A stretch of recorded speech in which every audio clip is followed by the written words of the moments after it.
what am I doing in Togo, West Africa? I'm sitting here trying to figure out how to rework Maslow's hierarchy of needs. Okay, it's Andy Graham here. I'm sitting around. I've been studying motivation for years, because to me, motivation is the, I don't know, it's got to be the number one question. Why does that person do what they do? And I'm here in, you got to think about this too. I'm sitting here in Dapong, Togo, West Africa in the north. It's 3:28 a.m. in the morning.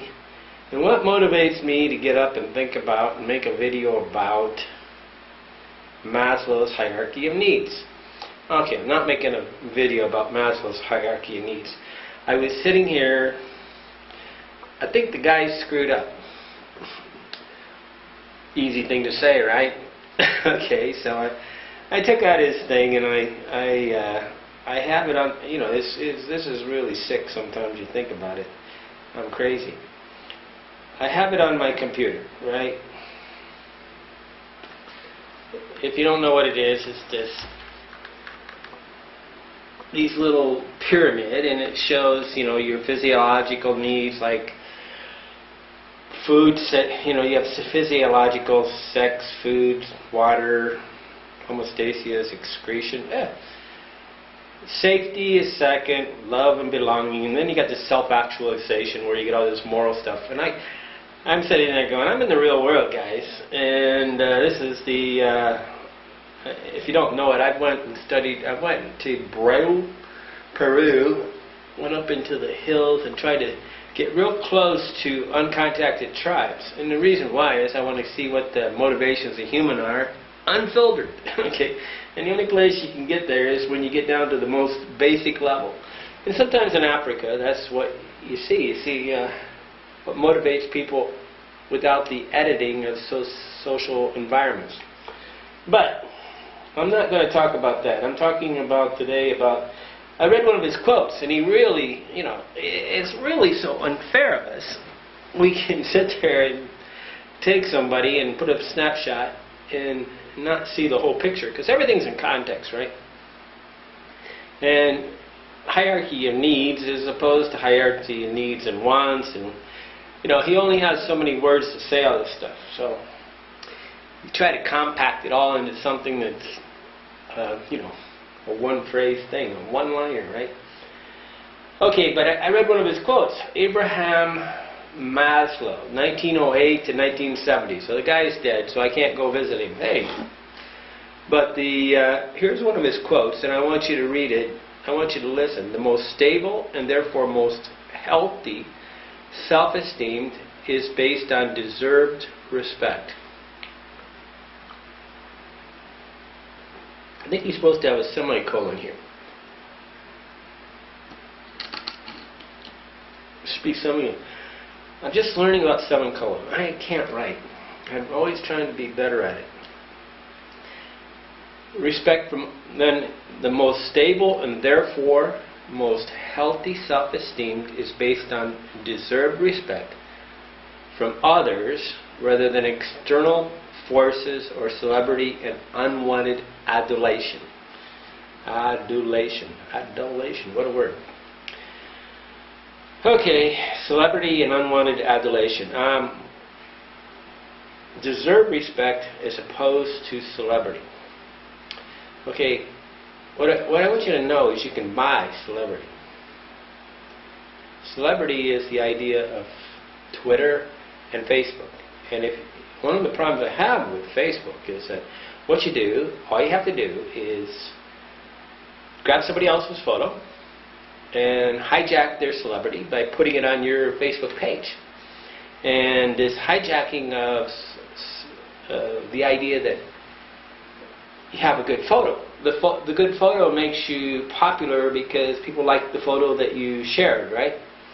So what people are doing is they're going out and they're trying to find something that is really pretty smart, and then they tweet it or they put it on Facebook. And this is bullshit, okay? because it basically sabotages healthy self-esteem. And that is what I'm talking about right now. Healthy self-esteem. I think in Maslow's hierarchy of needs, he might, you see people, somewhere down the line, I'm laughing because self-actualization and all this level, when you get to the highest level, you're supposed to be self-actualized. And they make it this glossary things where you got morality and all this stuff. And what people do is they overlay it like somehow everything's going to be perfect too. And that I would make this video in a room without that shadow behind my neck, with no reflections, with great lighting. And somehow that would make it better. Okay, and this is the thing. I don't really want the respect of celebrity. I don't want to buy a good, what do you call it? A good background, a good lighting, and a good music in the background, because I only want the deserved respect by having a thought that transcends all backgrounds, right? all photoshopping, right? I always laugh when photographers Photoshop something. And they're much better now at photoshopping than they are actually at taking a photo. So some of the skill sets to become a photographer now has nothing to do with taking a photo, but more with how you can doctor it up and make it something that it's not. You change the colors, you change the things, and you do it. I'm finishing a book, and I laughed because I took one photo off there because it wasn't my photo. I didn't take it. I wanted every single photo in the book to be my photo because I want healthy self-esteem based on deserved respect. Not on somebody else's photo. Not on somebody else. I can get on Getty Photo and buy photos and put it. A bunch of my travel writer friends had stolen photos from Getty Photo, then they got caught and they had to pay $5,000. I thought it was, hey, you're not really traveling and you're stealing photos for your website. Okay, but what does Twitter and Facebook try to get you to do? They try to get you to buy into the idea that you can jump on somebody else's celebrity, and you can. And you can buy celebrity, you can buy friendships, you can buy more friends, you can buy more tweets, and you can work the whole system before you think. The problem comes in here is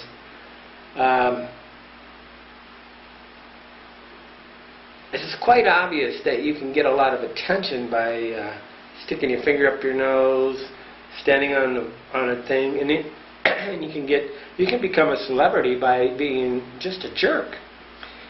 I always think of Mel Gibson when he must have said some really nasty comments about women and I don't know, some racist comments. I don't know what he did, and I really liked the guy, and somehow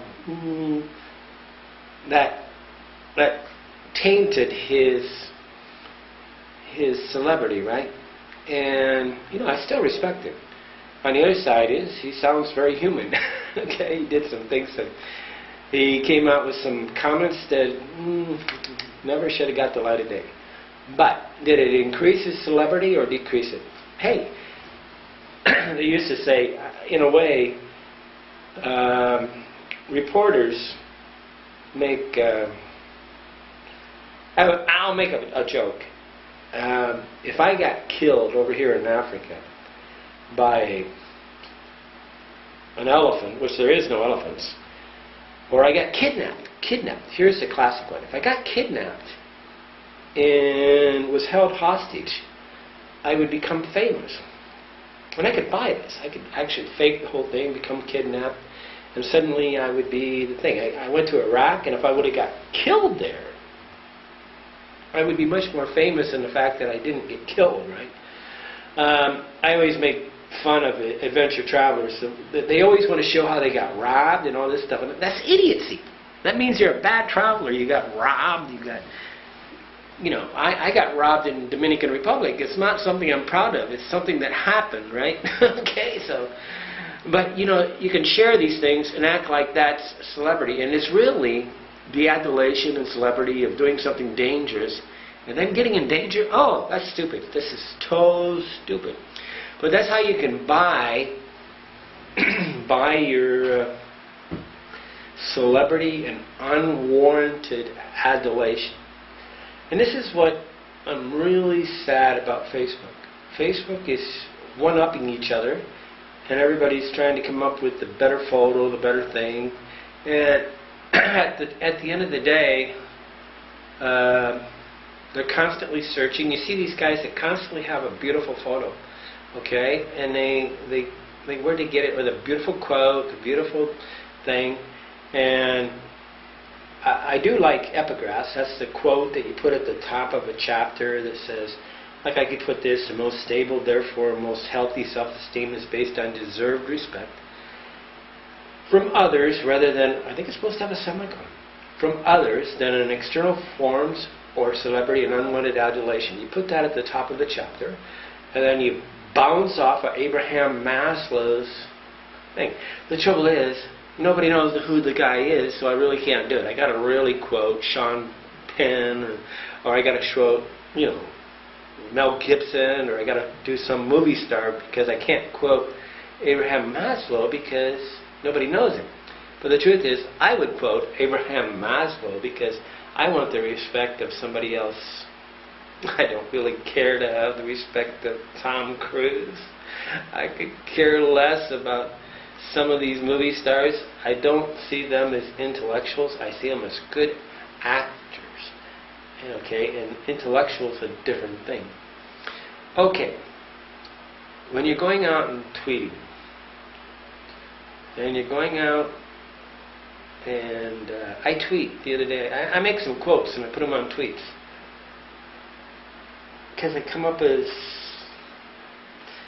these mixed things. There's this, a quote is twisting the language in a way that illuminates. Okay, so once in a while I have these thoughts and I just tweet them, because what you want to do is just like Maslow. You want to make one sentence that says everything. And when you can chunk it down, chop it down, and do this, this is enlightenment, something I can't say. So if I say it wrong, does that make me stupid? Hey! It doesn't have anything to do with it. You can, the most simple, primitive person can have absolute wisdom. It's not the form, right? It's not the celebrity. It's the idea. And this is where we seem to be losing. We're wanting our children to be popular. And it's natural. We all look for status, but what I want them to do is I want you to sit and have a moment where you think of what you're proud of you've done in life and what you deserve respect for, and not be a hero of somebody else's life. When somebody uses, I was laughing. Somebody stole one of my photos and put it on Facebook and used it as the background. Okay, and I was laughing because it is a pretty good photo. It's about all these children swimming, you know, my mother likes it too. It's one of my better photos. It was taken at the Ghana-Togo border, and it was these children washing clothes. And it's a real, you know, family-loving type thing. You got all these little black children cleaning. And so I got on the thing, and I made a comment, and I explained where the photo was taken. Just so that, you know, a little rub in a way, but I was laughing because somebody respected my photo enough, they stole it. I always tease Wikipedia. People say, can I use my photo? I said, oh, you're one of the few that actually asked permission. The other 20 stole it. Because it takes a lot of work to get the actual permission. Well, you can just steal it. They get their tweaky thing. I mean, Wikipedia tweakers are just, they're nerds. Okay? They get their rocks off by by doing things that only, it's like, I know this, I found this, I found this. I found this is not doing something. Doing something is doing something.